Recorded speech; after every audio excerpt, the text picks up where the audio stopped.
La formation professionnelle évolue. Quels sont vos nouveaux droits?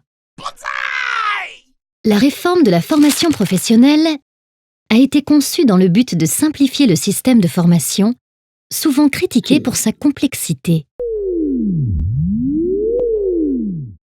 Le droit individuel à la formation, DIF, qui permet aux salariés d'acquérir jusqu'à 120 heures de formation financée, a par exemple été peu utilisé en raison du manque d'informations des salariés sur son fonctionnement, ses objectifs ou encore son financement.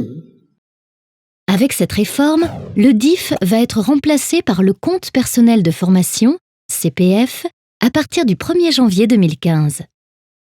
Le CPF concernera les salariés et les demandeurs d'emploi et sera ouvert de leur entrée sur le marché du travail jusqu'à leur retraite. Ainsi, il sera attaché à la personne durant toute sa carrière, contrairement au DIF qui est attaché au contrat de travail et dont on perd le bénéfice quand il se termine. Bye bye.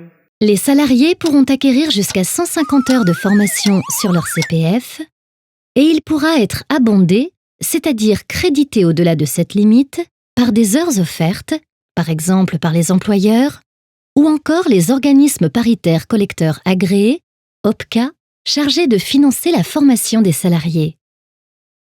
Le financement de la formation professionnelle est également revu à la baisse pour les entreprises de 10 salariés et plus, car elles devront désormais verser à l'OPCA de leur branche une contribution annuelle fixée à 1% de leur masse salariale. Auparavant, les taux variaient selon l'effectif de l'entreprise et pouvaient atteindre 1,60% pour celles de 20 salariés et plus.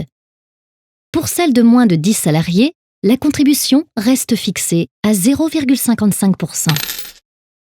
Par ailleurs, tous les 2 ans, les employeurs devront réaliser avec chacun de leurs salariés un entretien professionnel afin d'envisager leurs perspectives d'évolution et les formations qui pourraient y contribuer.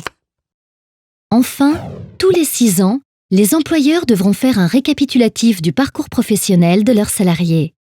Ils devront justifier que durant cette période, ils ont réalisé avec chacun d'eux des entretiens professionnels et que chaque salarié a suivi au moins une formation et bénéficié d'une augmentation de salaire ou d'une évolution de poste.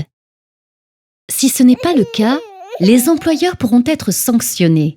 Par exemple, les entreprises de plus de 50 salariés seront contraintes d'abonder le CPF des salariés concernés de 100 heures s'ils sont à temps complet et de 130 heures s'ils sont à temps partiel.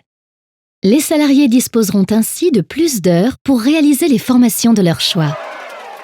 C'est la première fois que dans une loi, il y a un droit à la formation et à l'évolution professionnelle pour tous les salariés.